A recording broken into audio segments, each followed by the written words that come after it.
When it decays without a formal re-examination, every downstream decision compounds the error. In an environment of 3 to 4 year holds and stable buyer markets, the exit thesis written at acquisition was a reasonable governing document. The buyer universe did not change dramatically over 3 years. The thesis did not need to be a living document because the environment did not change fast enough to demand re-examination. Two things changed that.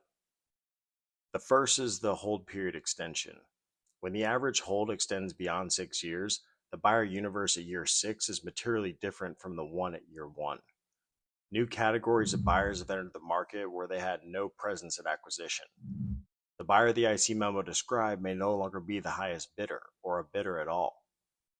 The second market is repricing. The valuation framework that produced the entry multiple was written for a specific rate environment and a specific risk appetite.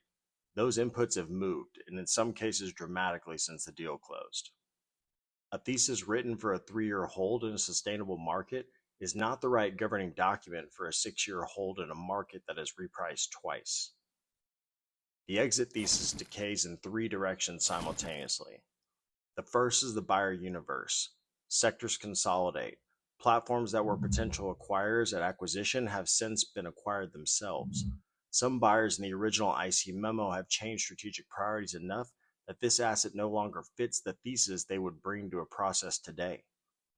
The second is a valuation framework. The multiple the thesis assumed was calibrated against comparable transactions at acquisition. Those comps have aged. The multiple that seemed conservative at entry may be optimistic at exit, not because the business underperformed, but because the market assigning that multiple is a different market. The third is the management optimization problem. Management teams optimize for what they are measured against. If the incentive structure was built around the original buyer metrics, and that buyer is no longer the likely acquirer, management may be investing energy in improvements the actual buyer will not underwrite. Management is doing exactly what they were asked to do.